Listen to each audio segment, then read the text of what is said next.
اور ان کے پیچھے سے پارٹی بھی بہت زیادہ مشکلات کا شکار تھی، انہیں واپس لانا پڑا، اگرچہ واضح طور پر ان کی صحت زیادہ ٹھیک نہیں ہے، اور ہمیں نظر آ رہا ہے کہ جو اس وقت موسم کی مشکل ہے اس کی وجہ سے وہ جلسوں سے گریزاں ہیں، بہت کم جگہوں پہ جا رہے ہیں، بہت کم بول رہے ہیں، ایکٹیویٹیز انہوں نے اپنی محدود کی ہوئی ہیں، لیکن پارٹی کی مجبوری ہے کہ ان کے سوا ان کے پاس کچھ نہیں۔ مشتاق یوسف صاحب فرمائیے گا کہ ماشاءاللہ آپ کا بہت بہت وسیع تجربہ ہے کے پی کے میں اور پھر پاکستان کی صحافت کا بھی، یہ فرمائیے گا کہ یہ کے پی کے کا پہلا بڑا انتخابی جلسہ تھا آج، پہلی بڑی پراپر انتخابی ایکٹیویٹی تھی آج مانسہرہ میں نواز شریف صاحب کا آنا، کیا پوزیشن ہے اس وقت اس صوبے میں پراسپیکٹس کے حوالے سے، امکانات کے حوالے سے، پی ٹی آئی کے، نون لیگ کے، جے یو آئی کے اور دوسری جماعتوں کی کیا ٹیمپریچر ہے، درجہ حرارت کیا ہے کے پی کے کا؟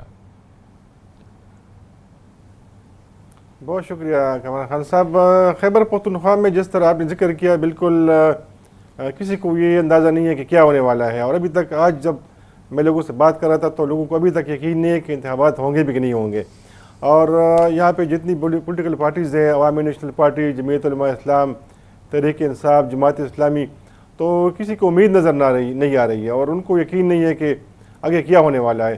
تو ایک تو یہ ہے کہ پی ٹی آئی نے یہاں پہ 9 سال حکومت کی ہے، اور انہوں نے کافی کام بھی کیے ہیں، ان کا ووٹ بینک بھی ہے، نئی لیڈرشپ انہوں نے پیدا کی ہے، تو ظاہر ہے باقی پارٹیز منظر سے ہٹ رہی ہے 9 سال تک، تو ایک تو وجہ یہ ہے۔ لیکن اس کے علاوہ اس وقت میں آپ کو بتا دوں جو گراؤنڈ صورتحال ہے، کہ اس کے باوجود کہ تحریک انصاف کے لوگوں کے اوپر کافی سختیاں ہیں، بلّہ ان سے چین چکا گیا ہے، لیکن آپ کو پتہ ہے کہ سارے انڈیپینڈنٹ اس وقت الیکشن لڑ رہے ہیں، لیکن جتنی یہاں پہ پولیٹیکل پارٹیز ہیں، پیپل پارٹی، عوامی نیشنل پارٹی، جمعیت علماء اسلام، آپ کو یاد ہوگا کہ جب بھی یہاں پہ کوئی سیٹ خالی ہوتی تھی تحریک انصاف کے دور میں تو جمعیت علماء اسلام وہ سیٹ جیتی تھی، اور آج کل ان کی پوزیشن یہ ہے کہ وہ بار بار کہہ رہے ہیں کہ انتخابات ملتوی کی جائے، تو وہ تو سیکیورٹی ریزن بتا رہے ہیں، لیکن جو اندر کی صورتحال ہے وہ سارے خوفزدہ ہیں، اور خوفزدہ وہ دہشت گردوں سے نہیں ہے، خوفزدہ وہ تحریک انصاف کے لوگوں سے ہے، کیونکہ باقی جو پارٹیز ہیں وہ خود پیسہ لگا رہے ہیں، جو ان کے امیدوار ہیں وہ میدان میں اتارے ہیں، لیکن تحریک انصاف کے جتنے امیدوار ہیں وہ آرام سے بیٹھے ہوئے ہیں، اتنا خرچہ بھی نہیں کر رہے، ان کے جو ورکرز ہیں، ایکٹیوسٹ ہیں، وہ ان کے لیے دوڑ لگا رہے ہیں، وہ کمپین چلا رہے ہیں، تو ایک وجہ یہ ہے۔ دوسری بات یہ ہے کہ ابھی تک کسی بھی بڑی پارٹی نے یہاں پہ بڑا جلسہ نہیں کیا، اور ایک تو وجہ یہ ہے کہ لوگ بہت مایوس ہیں سیاسی پارٹیوں سے، دوسری وجہ یہ ہے کہ بیروزگاری بہت ہے، مہنگائی بہت ہے، اور جمعیت علماء اسلام چونکہ بھی ریسنٹلی پی ڈی ایم کا حصہ رہی ہے تو لوگوں کو پتہ ہے کہ یہ حکومت میں رہی ہے، تو اس لیے جو ان کا ساکھ تھا وہ کافی خراب ہو چکا ہے، تو اس لیے کوئی بھی بڑی پارٹی کراؤڈ نکالنے میں، اٹریکٹ کرنے میں ناکام رہی ہے۔ تو زاہد خان صاحب، یہ اب کیمپین تو شروع ہو گئی ہے، ظاہر ہے کہ پی ٹی آئی کی تو کوئی سینئر لیڈرشپ کہیں کیمپین نہیں کر پا رہی، نواز شریف صاحب بھرپور انداز سے اب میدان میں اتر گئے ہیں، وہ کیا بیانیہ ہے؟ جیسے کہ ہم نے بات کی اس سے پہلے کہ اب وہ سویلین سپریمیسی آئین کی بالادستی کی تو وہ بات شاید وہ تو کر ہی نہیں رہے، شاید آگے بھی نہیں کریں گے، تو وہ کیا بیانیہ ہے جو کہ نون لیگ کو یا نواز شریف کو الیکشن جتوائے گا، جو کہ عوام جو ہے وہ نہال ہو جائیں اور نون لیگ کو ووٹ ڈالنے چلے جائیں، تو وہ کیا، یا یہ کہ ماضی میں اگر میں ہوتا تو مانسہرہ میں کوئی آج ان ایمپلائڈ نہیں ہوتا، میں ہوتا تو حافظ آباد میں کوئی ان ایمپلائڈ نہیں ہوتا، کیا یہ چیزیں اٹریکٹ کریں گی لوگوں کو؟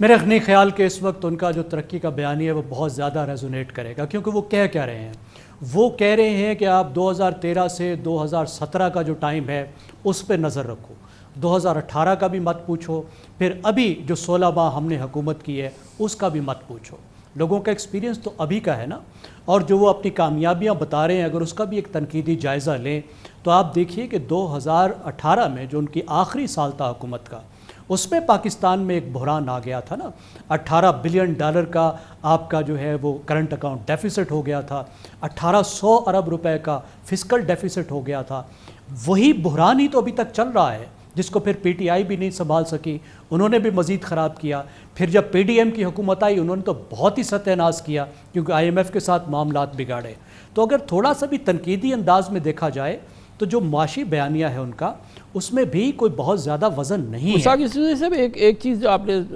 ذکر کیا صراحتاً اپنے پہلے جواب میں، میں جاننا چاہ رہا ہوں کہ اب پی ٹی آئی کی جس پوزیشن میں ہے وہ ظاہر ہے کہ بہت شدید دباؤ میں ہے.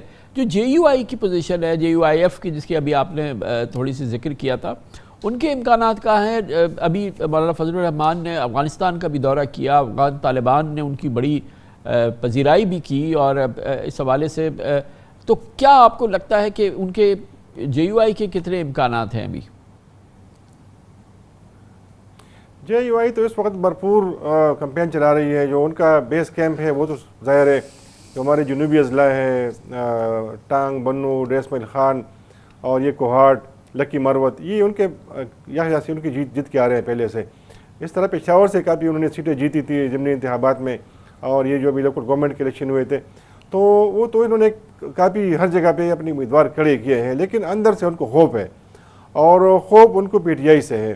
باقی جو لوگ ہیں, باقی جو پارٹیز ہیں, ان کو سیکیورٹی کا بھی مسئلہ ہے, وہ نکل بھی نہیں سکتے. یعنی عوامی نیشنل پارٹی جو ہے وہ جنوبی اضلاع جانے سے کترا رہی ہے, کیونکہ وہاں پہ آپ کو پتہ ہے کہ روزانہ بم دھماکے ہوتے ہیں, کافی انسیکیورٹی ہے. اور آج حکومت نے ٹانگ میں, ڈریس مل خان میں, لکی مروت میں سیکشن 144 بھی لگایا ہے, کیونکہ حالات ٹھیک نہیں ہے. لیکن جو اس وقت سب سے زیادہ خطرہ ہے خیبر پختونخوا میں عوامی نتائج کا اور عوامی ریئیکشن کا, وہ صرف اور صرف جمعیت علماء اسلام کو ہے.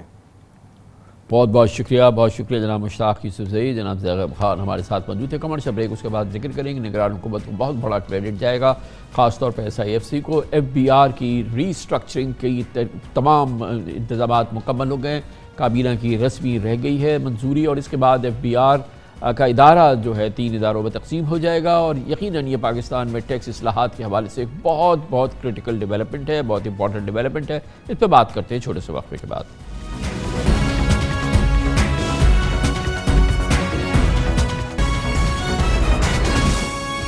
Welcome back. پاکستان کی تباہال معیشت کی ایک بڑی وجہ ہمارا ٹیکس کا ناقص نظام ہے, جس کی بہتری کے لیے ماضی میں کبھی سنجیدہ کوششیں نہیں کی گئی.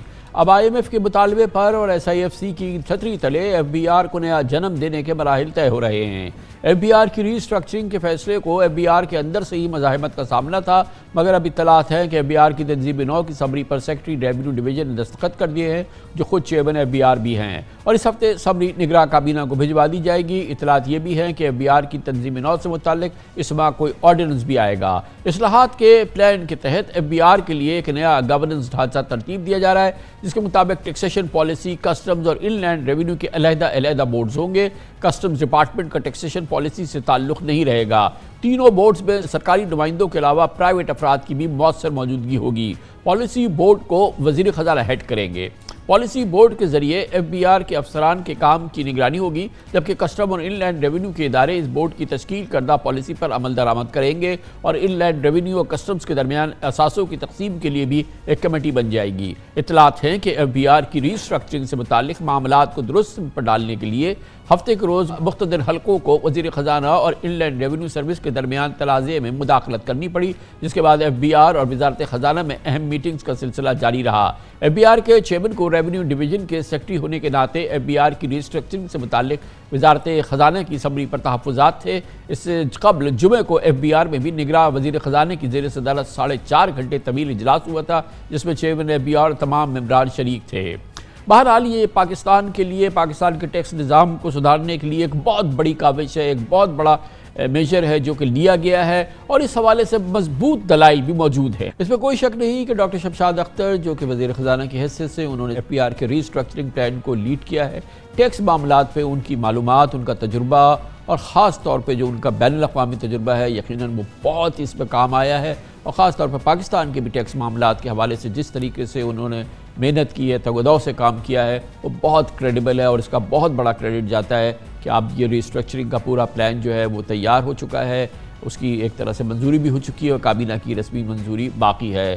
اس موضوع میں بات کرتے ہیں. ہمارے ساتھ موجود ہے پاکستان کے نامور صحافی, معاشی امور, کاروباری امور اور ایف بی آر کے معاملات کا بڑا وسیع تجربہ رکھتے ہیں جناب شہباز رانا ہمارے ساتھ ہے. بہت بہت شکریہ شہباز رانا صاحب. یہ بتائیے گا کہ بہرحال ایک بڑا ایک میجر ہے, اس جیسا کبھی نہیں ہوا ایک باقی ایک سالڈ ریسٹرکچرنگ جو ہے وہ ڈیزائن کی جا رہی ہے. آبویسلی اس میں بڑی زبردست ٹرف کی وار ہے. خود ایف بی آر کے اندر IRS جو ہے اس کی پوری لابی جو ہے اس نے جی جان کی زور لگایا کہ یہ ریسٹرکچرنگ نہ ہو. کسٹمز والے یہ سمجھتے ہیں کہ یہ ریسٹرکچرنگ ہونی چاہیے, ان کی ایک سیپریٹ آئیڈینٹی ہونی چاہیے. یہ تمام چیزیں ہیں. بالآخر کیا نتیجہ نکلا, اس وقت کیا صورتحال ہے؟ جی بسم اللہ الرحمن الرحیم. کامران خان صاحب آپ نے بالکل ٹھیک کہا کہ یہ ایک بہت بڑی ایک ایفرٹ ہوئی ہے, اور اس قسم کی جو ریسٹرکچرنگ, اس کو میں ضرور کہوں گا, یہ اصلاحات تو ہم اس کو نہیں اس طرح ڈب کر سکتے.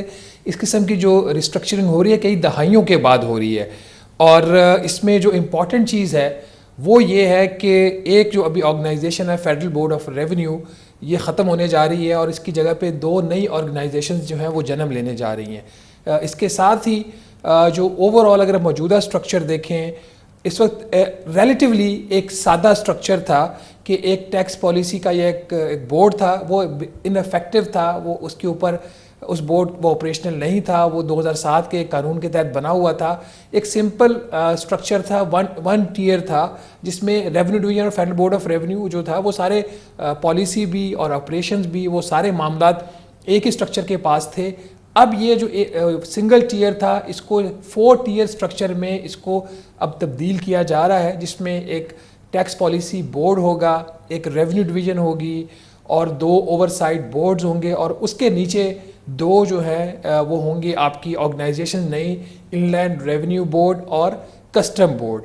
یہ تو ایک نیا سٹرکچر جو ہے وہ بننے جا رہا ہے. صورتحال یہ ہے کہ اگر ملٹری کی انٹرونشن نہیں ہوتی ہفتے کو, تو آج ایک نیا سٹرکچر آپ کے سامنے کھڑا ہوا ہوتا نظر نہیں آتا. ان کے جو معاملات تھے وہ کافی حد تک خراب ہو چکے تھے. 3 جگہوں پہ پرابلم تھا. ایک وزیر خزانہ کی سائٹ پہ کچھ ایشوز تھے, پھر ان لینڈ ریونیو سروس کے اور وزیر خزانہ کے ایشوز تھے, پھر ان لینڈ ریونیو سروس کے اور کسٹمز کے آپس میں جو ایشوز تھے. تو ان تمام سٹیک ہولڈرز کو ہفتے والے دن ان کو بٹھایا گیا راولپنڈی میں, اور ان کو صرف اتنا کہا گیا کہ آپ ایمیکیبلی جو اپنے معاملات جو ہیں اس کو حل کر لیں, اور جو آلٹرنیٹ پرپوزلز تھے, کیونکہ جو فلیکسیبلٹی کامران صاحب آئی ہے وہ تمام سائٹ سے آئی ہے. فائنانس منسٹر کچھ جگہوں پہ اپنی پوزیشن سے پیچھے ہٹی ہیں, ان لینڈ ریونیو سروس جس کو ریپرزینٹ کر رہے تھے چیئرمین FBR, وہ اپنی پوزیشن سے پیچھے ہٹے ہیں, اور اس کے بعد جو ہے کسٹمز گروپ اس نے بھی کافی چیزوں پہ کمپرومائز کیا ہے. تو you would see approval maybe tomorrow. اچھا, اور یہ بتائیں شہباز صاحب, میرے لیے امپورٹنٹ یہ کہ آپ بتائیں کہ آپ کا بڑا وسیع اور بہت ہی عمدہ تجربہ ہے ان تمام معاملات کو ڈیل کرنے کے لیے. میں تو اتنا جانتا ہوں کہ FBR فیل ہو گیا تھا. یہ نظام جو ہے اس نے پاکستان کی جو ٹیکس کلیکشن, یہ ٹیکس جو اس وقت ہماری پوزیشن ہے اس کو بے پناہ, اس نے کوئی فائدہ نہیں پہنچایا, اور اس دوران بے پناہ نقصان ہوا ہے. اور پاکستان کی ٹیکس ٹو GDP ریشو اسی لیے ایک میزریبل ہم اس جگہ پہ کھڑے ہیں. یہ ایک FBR بلیک میلنگ کی, رشوت ستانی کی علامت بن گیا جس کے اندر کے تمام ادارے. یہ تو ہو نہیں سکتا کہ یہ ایسے ہی چلتا رہتا. لیکن آپ کیا سمجھتے ہیں کہ یہ جو اصلاحات ہوئی ہیں, ریسٹرکچرنگ جس کو ہم کہہ رہے ہیں, یہ ایک احسن وے فارورڈ ہے, بہتر قدم ہے؟ کامران خان صاحب, I will be candid with you. دیکھیے, کیا ہمیں تنظیم نو کی ضرورت تھی؟ ہمیں بالکل اشد ضرورت تھی تنظیم نو کی. کسٹمز کے جو معاملات تھے وہ اس طریقے سے افیکٹولی جو ہے وہ نہیں چل رہے تھے. وہ ایک junior partner, junior organisation under inland revenue service جو تھی وہ کام کر رہی تھی. جو کسٹمز کی ٹیکس کے اندر کنٹریبیوشن تھی وہ پچھلے سال تقریباً 53%, جب آپ کی جو امپورٹس کے اوپر جو پابندیاں لگی ہیں اس سے پہلے 53% ٹوٹل ٹیکسز کا کسٹمز ڈپارٹمنٹ اکٹھا کر رہا تھا. اس سے کوئی بری ریشو ہو نہیں سکتی لینڈ ریونیو کے لیے. اس کا مطلب یہ تھا کہ انڈائریکٹ ٹیکسز کے اوپر برڈن بہت زیادہ بڑھ رہا تھا. اب وہ ریشو کم ہو گیا, 40% اس لیے ہو گئی ہے کہ آپ کی امپورٹس کم ہو گئی, اور کچھ جو سیلز ٹیکس تھا جو پیٹرولیم مصنوعات کے اوپر وہ آپ نے ختم کر دیا, اور اس کی جگہ پہ پیٹرولیم لیوی آ گئی. اب سوال یہ ہے, کیا اس تنظیم نو سے ٹیکس کلیکشن بہتر ہوگی؟ میں آپ کو بڑا فرینکلی بتا رہا ہوں, جب سے میں تقریباً 2 ماہ سے اس ایپیسوڈ کو دیکھ رہا ہوں, کسی بھی جگہ پہ کوئی ایسا سالڈ پرپوزل میں نے نہیں دیکھا کہ جب ہم یہ تنظیم نو کر لیں گے اس کی وجہ سے ہمارا اگر FBR کے سال کا جو ٹیکس کا ریونیو 9,400 ارب ہے تو اگلے سال وہ 15,000 ارب روپیہ ہو جائے گا. بیانات آپ سن لیجئے کہ 8.5% of tax to GDP ratios کو بڑھا کر ہم 20% آف GDP کر دیں گے, وہ اپنی جگہ پہ. اس کے پیچھے کوئی سٹڈیز نہیں ہے. جو ایک بینیفٹ ہوگا وہ یہ ہوگا کہ جو سٹرکچرز ہیں وہ دو کسٹمز کو اس کا بینیفٹ ہو جائے گا, وہ ایک علیحدہ آرگنائزیشن بن جائیں گی, but still it will remain within the overall organization. Revenue کے اوپر میں آپ کو بڑا کینڈیڈلی بتا رہا ہوں, ایسا نہ کوئی ورکنگ ہے نہ کوئی فوکس ہے. میرا اس کے اوپر ایک اور ڈائسینٹنگ ویو ہے, وہ یہ ہے کہ ایک آرگنائزیشن جس کی عمر تقریباً 80 سال ہے, پاکستان سے بننے سے بھی پہلے کی, اس کو آپ ڈیفینیٹلی آپ کو جو موجودہ ریکوائرمنٹس ہوتی ہیں آپ اس کو ریسٹرکچر کرنا چاہیے. کیا اس کو ختم کر دینا چاہیے, کیا اس کو دفن کر دینا چاہیے؟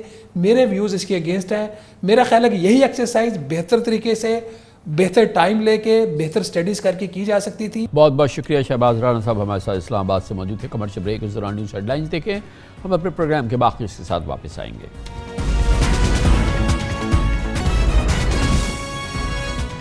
آپ دیکھ رہے ہیں خبروں, تبصروں اور تجزیات پر مبنی پاکستان کا سب سے معتبر نیوز شو دنیا, کامران خان کے ساتھ.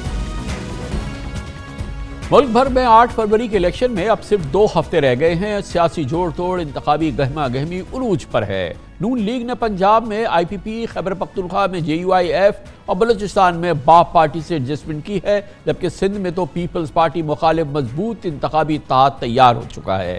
سندھ میں اس ہم خیال جماعتوں کے انتخابی اتحاد میں مسلم لیگ نون, MQM, GDA, JUIF شامل ہیں. کراچی, حیدرآباد, میرپور خاص سمیت شہری علاقوں میں MQM ٹف ٹائم دینے کے لیے تیار نظر آ رہی ہے, جبکہ اندرون سندھ GDA پیپلز پارٹی سے پنجہ آج لڑائے گی. MQM اور GDA وفاق میں مسلم لیگ نون کی حمایت کریں گے, جبکہ سندھ میں نون لیگ MQM اور GDA کی پشت پر کھڑی ہوگی اور کوشش کی جائے گی کہ سندھ کا نیا وزیر اعلیٰ پیپلز پارٹی سے نہ ہو, یا کم از کم مخلوط حکومت کا مضبوط ایک اتحاد تیار ہو جائے. سندھ میں پیپلز پارٹی مخالف اتحاد میں شامل تمام سیاسی جماعتوں نے انتخابی محاذ آرائی کے مورچے سنبھال لیے ہیں, اور سب سے بڑی ڈیولپمنٹ MQM کی ہوئی ہے. MQM پاکستان کی جہاں تینوں دھڑے زمام ہو گیا تھا, اب باقاعدہ ایک نیا جنم لے چکی ہے, اور کل MQM نے قومی دھارے میں اپنی سیاست بنوانے کے لیے کراچی میں ایک بہت بڑا جلسہ کیا, بہت منظم جلسہ کیا. کسی لسانی, گروہی یا علاقی سیاست کے بجائے پاکستانیت کا ایجنڈا پیش کیا, اور طویل عرصے کے بعد MQM کی چھتری تڑے اتنا بڑا, اتنا منظم جلسہ کراچی نے دیکھا. بالکل صاف لگ رہا تھا کہ کراچی میں ایک نئی سیاسی قوت نے جنم لیا ہے.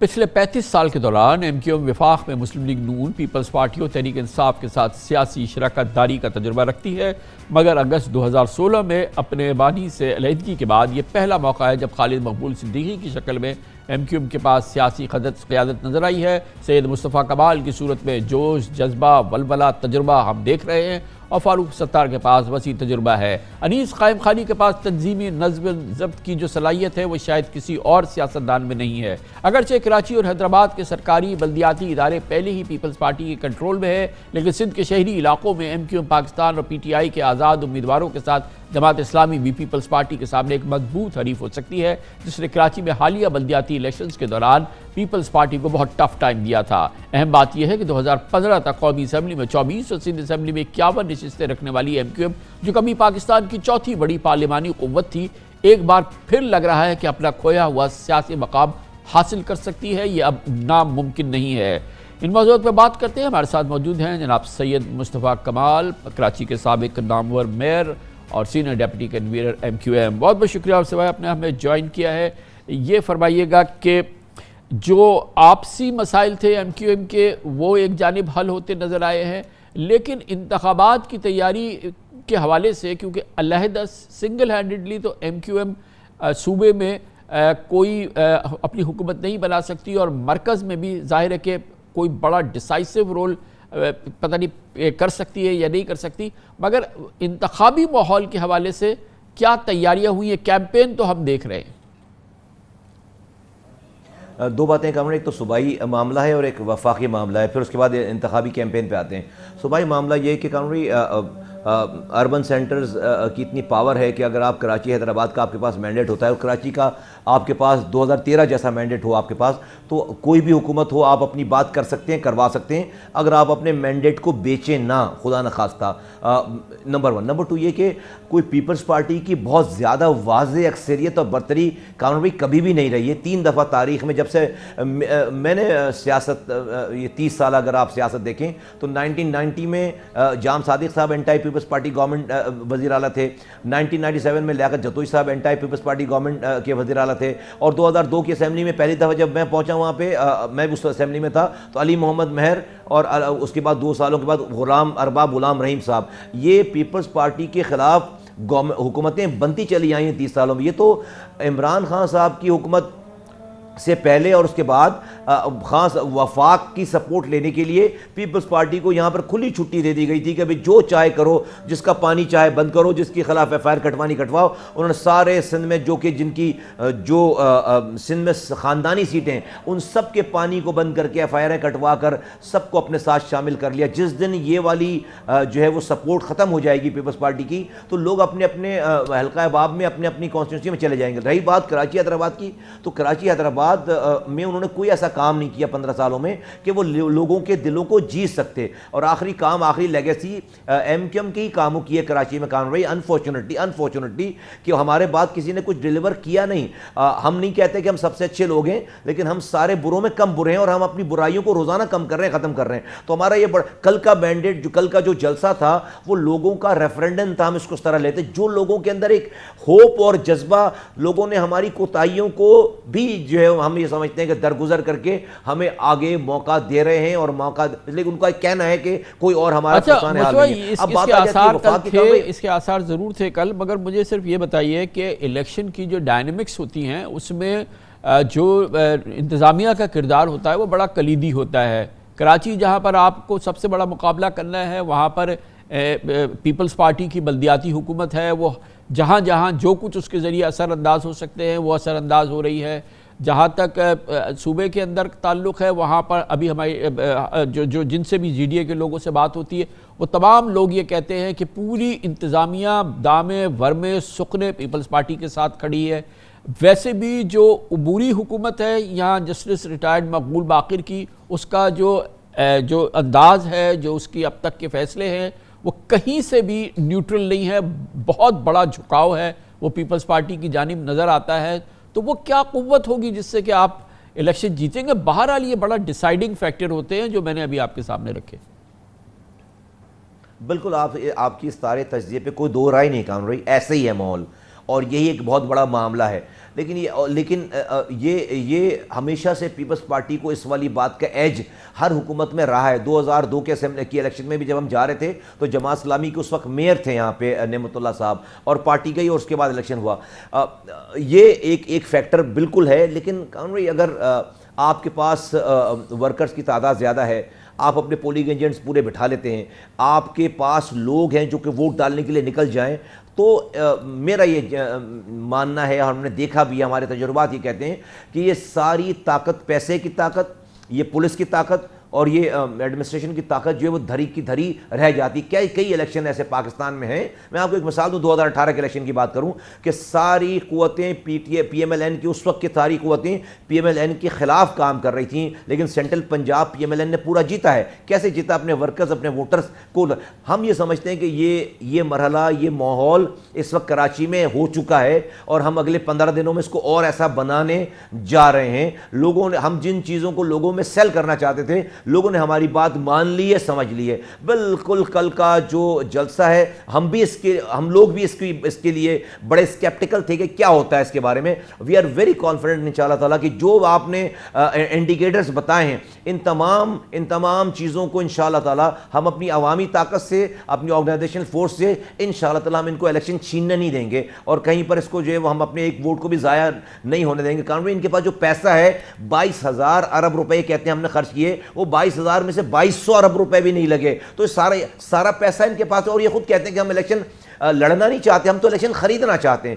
تو پیسہ تو ہمارے مقابلے میں ہمیشہ سے تاریخ میں ان کے پاس, پیپلز پارٹی والوں کے پاس زیادہ ہی رہا ہے, لیکن وہ ہم پیسوں کی بل پر کراچی جیت نہیں سکے. اور ابھی جو انہوں نے کر دیا ہے, کراچی کے لوگ اپنی اگلی نسلوں کو نہیں گروے رکھوانا چاہتے پیپلز پارٹی کے ہاتھوں میں, کیونکہ 15 سالوں میں انہوں نے کچھ بھی نہیں کیا. آج بلاول بھٹو زرداری صاحب لاہور میں کھڑے ہو کر یہ نہیں کہہ سکتے کہ وہ لاہور کو کراچی جیسا بنا دیں گے. اگر وہ یہ کہیں گے تو جلسہ مجمع جلسہ گاہ چھوڑ کر بھاگ جائے گا, کیونکہ کراچی جیسا اگر بنا دیا تو وہاں بھی گٹر میں گر کر لوگ بچے مریں گے. کراچی جیسا اگر بنا دیا تو وہاں بھی ٹینکر میں پانی آئے گا. کراچی جیسا بنا دیا تو وہاں بھی ایس بی سی اے جو ہے وہ چھت ڈالنے کے پیسے لے گی اور رشوت دے گی اور سسٹم چل رہا ہوگا, آپ کی زمینوں پہ قبضے ہوں گے. تو 15 سالوں میں جو گٹر کے ڈھکن نہیں رکھ سکے وہ پیسوں سے اس شہر کو نہیں خرید سکتے. کامران بھائی تو مصطفیٰ یہ بتائیے کہ یہ تو بالکل صحیح بات ہے کہ ہم خود اس پروگرام میں جو سندھ میں ہوتا رہا ہے پچھلے 15 سال اور پھر خاص طور پہ کراچی کی جو صورتحال ہے ہمارے ناظرین اس سے آگاہ ہیں. حیدرآباد اور میرپور خاص میں بھی ایک زمانے میں ایم کیو ایم کا بڑا انفلوئنس ہوتا تھا, وہاں پہ آپ کا کیا پیغام ہے اور اندرون سندھ کے دوسرے علاقوں میں وہاں کیا آپ کی پچ ہوگی؟ حیدرآباد تو الحمدللہ بالکل سیکیور ہے, پہلے سے زیادہ سیکیور ہے. میرپور خاص نواب شاہ سکھر میں انہوں نے کیا کیا ہے 2022 میں انہوں نے کامران بھائی انہوں نے جو ہمارا حلقہ تھا اس حلقے کو 4 حصوں میں بانٹ دیا. ہمارے ووٹوں کو جو کہ شہر کا ووٹ ہے, ایک جیسا ووٹ ہے, اس کو انہوں نے 4 حلقوں میں بانٹ کر ایم کیو ایم کی سیٹ کو خراب کرنے کی کوشش کی. ہمارے اعتراض کو چیف الیکشن کمشنر نے سن لیا, مان لیا, دیکھ لیا, لیکن چونکہ وہاں پر درانی صاحب بیٹھے ہوئے ہیں حیدرآباد کی پیپلز پارٹی کے, وہ جدی پشتی جو ہے وہ ورکر ہیں, انہوں نے ہمارے اعتراض کو یکسر جو ہے وہ اس کو ختم کر دیا اور پیپلز پارٹی کی من ساری بات جو انہوں نے مان لی. لیکن ہم نے یہ ارینجمنٹ رکھی ہے کہ جو میرپور خاص نواب شاہ سکھر ہے وہاں پر جو پی ایس کا کینڈیڈیٹ ہے وہ ہمارا ہے, اور جو نیشنل اسمبلی میں ہم سپورٹ کر رہے ہیں جی ڈی اے کی, جے یو آئی کی اور پی ایم ایل این کا جو مشترکہ جو بھی کینڈیڈیٹ ہوگا, تو جو ان کا ووٹ ہے وہ ہمیں کمپلیمنٹ کرے اور جو ہمارا ووٹ ہے وہ ان کو کمپلیمنٹ کرے. تو ہم انشاءاللہ تعالیٰ بہت اچھی سچویشن میں ہوں گے اگر یہ ساری سپورٹ ہمارے پاس آ گئی, لیکن ہم اچھے طریقے سے وہاں پر کمپیٹ کرنے جا رہے ہیں. تو مصطفیٰ یہ بتائیں کہ جو آپ الیکشن لڑ رہے ہیں جس سیٹ پہ, اس پہ تو شہباز شریف صاحب کینڈیڈیٹ تھے اور پھر بہرحال انہوں نے وڈرا کیا, تو یہ آپس کی بات چیت کے ذریعے یہ فیصلہ ہوا, کیونکہ بہرحال یہ ایک ہی قومی اسمبلی کی سیٹ تھی جس پہ کہ شاید ان کو اعتماد تھا, کیونکہ پچھلے الیکشن میں تو فیصل وابڈہ کو یہاں سے جتوا دیا گیا تھا, شہباز شریف صاحب بیچارے ہار گئے تھے, تو یہ کیسے ہوا؟ قانوی یہ اس کے بعد ایک اور الیکشن ہوا ہے شہباز شریف صاحب کے بعد, اور وہ بائی الیکشن ہوا ہے جہاں پر میں نے 9,500 ووٹ لیے تھے اور ایم کیو ایم نے 6,500 ووٹ لیے, جس میں قادر مندوخیل صاحب نے 14,000 سمتھنگ ووٹ لیے تھے. اگر آپ ایم کیو ایم کے میرے ووٹ ملائیں تو جیتنے والے کے ووٹ سے زیادہ ہیں. دوسری بات یہ کہ میں نے وہ علاقہ 3 سالوں سے چھوڑا نہیں, میں دن رات صبح شام جب بھی مجھے ٹائم ملتا ہے, نماز ہو, شادی ہو, بیاہ ہو, موت میت ہو, میں نے اس علاقے میں لوگوں سے اپنا کانٹیکٹ باہر رکھا ہے, میری اس میں پینیٹریشن ہے. تیسری بات یہ کہ ہم نے وہ سیٹ جو ہے وہ نون کے صاحبان کے کہنے پہ, پی ایم ایل این کے کہنے پہ ہم نے وہ سیٹ, میں نے وہ سیٹ جو ہے پارٹی نے وڈرا کر دی تھی, ہم نے اس کو گیو اپ کر دیا تھا اور ہم نے یہ الاؤ کر دیا تھا کہ شہباز شریف صاحب آئیں اور یہاں پر الیکشن لیں. ارینجمنٹ یہ تھی کہ وہ الیکشن جیت کر ہمیں یہ سیٹ بائی الیکشن میں دے دیں گے, ہم اس پہ کمپیٹ کریں گے. اور پرونچل اسمبلی کی سیٹوں کی کوئی بات نہیں تھی, لیکن شاید ان کی اپنی کیا ارینجمنٹ ہوئی ہے پنجاب میں وہ ہمیں نہیں پتا. ابھی یہ گفتگو جاری تھی کہ انہوں نے یہ فیصلہ کیا کہ وہ یہاں سے الیکشن نہیں لڑ رہے, لیکن پی ایم ایل این میرے مقابلے میں وہاں سے الیکشن لڑ رہی ہے. صرف شہباز شریف صاحب نے اپنے آپ کو وڈرا کیا ہے, پی ایم ایل این کے کوئی نمائندے ہیں وہاں پہ جو کہ اس علاقے سے امیدوار ہیں کامران بھی پی ایم ایل این کے.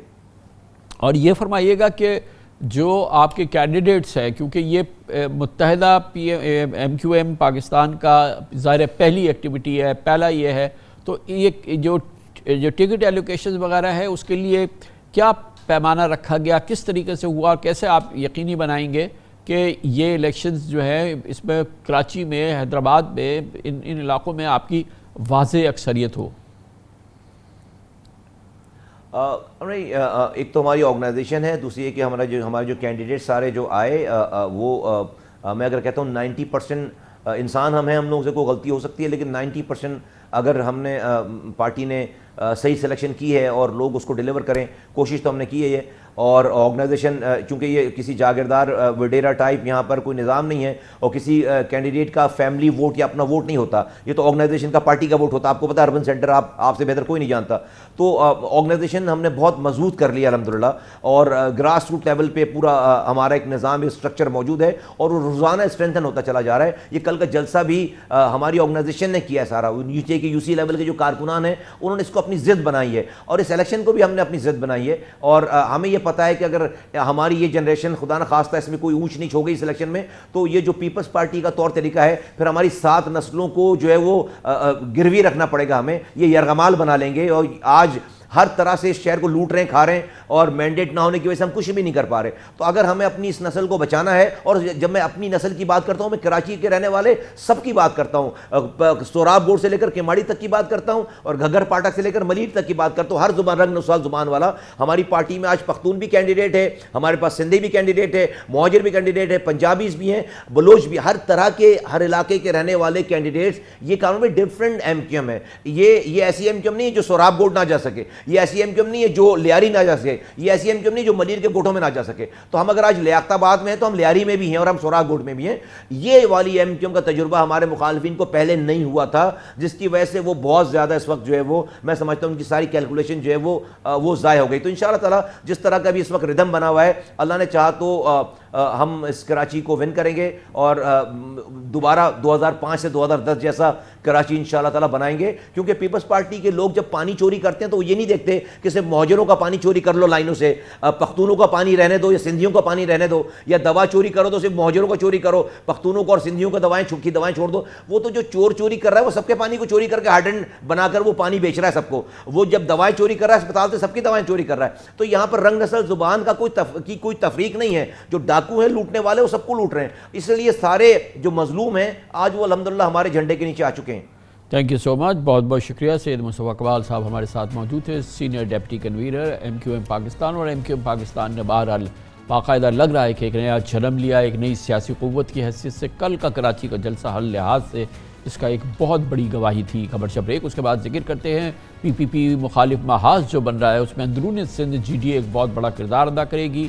جی ڈی اے ایک اتحاد ہے جس کے اندر خاص طور پہ جو اینٹی پیپلز پارٹی بڑی پرومیننٹ لیڈرشپ ہے وہ سب اس میں متحد ہے. اور اس حوالے سے ہماری بات ہوگی سابق اسپیکر قومی اسمبلی ڈاکٹر فہمیدہ مرزا سے, جو کہ مدین سے ہمیں جوائن کریں گی.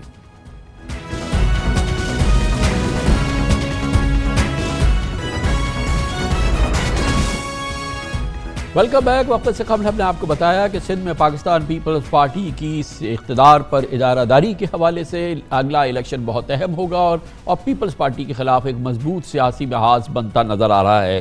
سندھ میں پیپلز پارٹی کے 15 سالہ اقتدار کا سلسلہ توڑنے کے لیے اب لگتا یہ ہے کہ نون لیگ کی قیادت میں سیاسی جماعتیں اور بااثر شخصیات یکجا ہو رہی ہیں.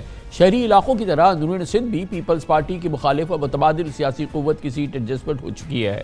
جی ڈی اے کے پلیٹ فارم سے سندھ کے 3 سابق وزرائے اعلیٰ لیاقت علی جتوئی, ارباب غلام رحیم اور مظفر حسین شاہ سمیت پیر صاحب پگارا, فہمیدہ مرزا, راحلہ مکسی, ذوالفقار مرزا, ایاز لطیف پلیجو, ڈاکٹر صفدر عباسی بہت ایکٹیو ہیں. مشرف دور میں 2002 کے الیکشن میں پیپلز پارٹی کو سندھ اسمبلی میں 51 سیٹس ملی تھی, جبکہ باقی جماعتوں نے ایم کیو ایم کے ساتھ مل کر صوبے میں حکومت بنائی تھی, اور پیپلز پارٹی کی اکثریتی جماعت ہونے کے باوجود اپوزیشن میں اس کو بیٹھنا پڑا تھا. اس بار بھی پیپلز پارٹی کی مخالف جماعتوں کی پوری کوشش ہے کہ پیپلز پارٹی کی عددی برتری اتنی کم کر دی جائے کہ وہ حکومت بنانے کے قابل نہ رہے. سندھ میں پیپلز پارٹی مخالف ووٹوں پر انحصار کیا جا رہا ہے. سندھ میں نون لیگ کے صدر بشیر ممن نے مجھے انٹرویو میں پیپلز پارٹی سے بیزار ووٹرز کے باقاعدہ اعداد و شمار کے ساتھ دعویٰ کیا تھا کہ جب سندھ میں اینٹی پیپلز پارٹی ووٹ متحد ہوگا تو الیکشن کے نتائج مختلف ہوں گے. سندھ میں نہ صرف صوبائی اسمبلی بلکہ قومی اسمبلی کی نشستوں پر بھی پیپلز پارٹی کا گھیرا تنگ ہو رہا ہے. لیاری سے بھٹو خاندان اس الیکشن میں حصہ نہیں لے رہا, جبکہ لڑکانہ میں بلاول بھٹو کو جمعیت علماء اسلام کے امیدوار علامہ راشد سومرو سے سخت مقابلے کا سامنا ہو سکتا ہے, کیونکہ انہیں نون لیگ اور جی ڈی اے کی بھی حمایت حاصل ہے.